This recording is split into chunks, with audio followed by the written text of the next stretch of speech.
Well, Ryan, rounds out the 2013 recruiting class. We're here to tell you more about that last edition. I'm Adam Mertz, the Wisconsin State Journal, and madison.com, joined by Benjamin Wargel of Badger Nation, badgernation.com. Ben, tell us a little bit about Nigel Hayes, 6'7" forward from Toledo.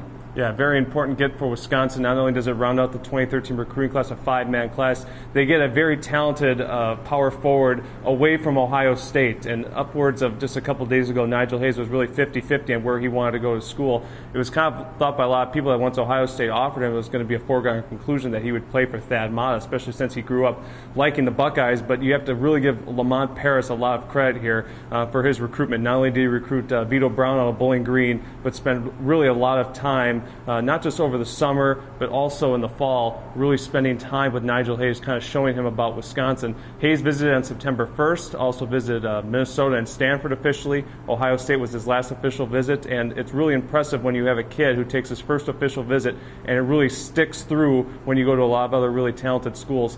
Joining Vito Brown, Riley Deering, Bronson Koenig, and Jordan Hill, this is a very, very talented five-person class, a class that really could take Wisconsin to a new level in terms of basketball success if these guys continue to develop the way they have throughout their high school careers. Well, and just a little bit that I've seen in terms of highlights online of Mr. Hayes. I mean, he's a kind of an explosive player, kind of a dynamic, sort of what you'd like out of that 6'7". He's not kind of a stick in the mud. He's a guy who can move a lot, got some athleticism. He had a big dunk highlight on YouTube that I was scanning yesterday. Mm-hmm. Tell me a little bit more about him and what dynamic he brings that way. Well, he's physically advanced, and he's a really good piece for what Wisconsin traditionally likes to run. He's one of those guys that really has a good mid-range jumper, plays really good around the basket, plays AU basketball for the All-Ohio Red Team, which is a very good program in the state of Ohio.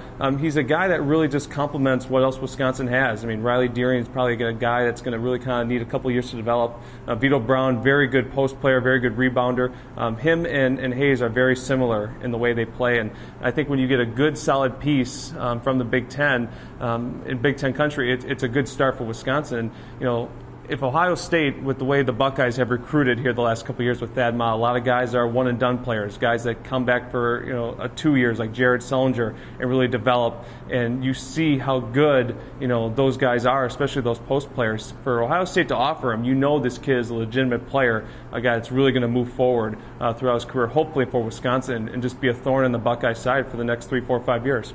Now, the early signing period for basketball is coming up already. Is that next week? It's this Wednesday. This Wednesday. Mm-hmm. How many do you expect to be signing on the dotted line that day? All five that I mentioned. Expect Vito Brown from Bowling Green and Nigel Hayes, obviously from Toledo. Bronson Koenig from La Crosse Aquinas is probably going to be the gem of this class. He's been recruited by Wisconsin the longest, going all the way back to 2010 when he was a freshman.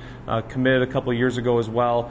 Jordan Hill from Pasadena, California, who plays prep basketball out in New Hampshire. Mm-hmm. He's going to kind of be a project a little bit too, kind of like Ryan Evans, except different positions, kind of referring to how where those guys are at physically right now. But Jordan Hill is kind of that bulldog type, Jordan Taylor type guard that Wisconsin likes to find. I mean, you look at the guards that Bo Ryan's really recruited: Cam Taylor, Jordan Taylor, just a lot of guys that are really under the radar. Josh Gosser only had a Northwestern offer, and he's really developed over his 3 years here. So Bo Ryan likes those kind of guys that kind of sneak under the radar. And obviously Riley Deering, too, who I mentioned, is going to be kind of a guy that may need a year or two a season, then really kind of take off once he gets going. Switching gears to the gridiron, we're here at Camp Randall Stadium today, site of this week's WIA football finals. Got some really interesting matchups here, don't we, especially in Division I game between Arrowhead and Sun Prairie, in terms of the athletes that will be coming on to the college level here in Madison. Yeah, it's really going to be the highlight game, I think, of the 7 in terms of just overall competitiveness and the amount of UW interest in this game. Craig Evans from Sun Prairie's had a fantastic year, the junior defensive tackle. He's going to be going head-to-head with George Panos, who was the first commit of the 2014 recruiting class from Heartland Arrowhead, the younger, the son of Joe Panos, who was obviously here in the 90s, captain of the Rose Bowl team under Barry Alvarez. That's going to be the feature matchup. Also on Heartland Arrowhead's defense, Matt Seitz, linebacker. He's been to UW a number of times. Probably a guy that could see an offer down the road at UW summer camp if he continues to progress.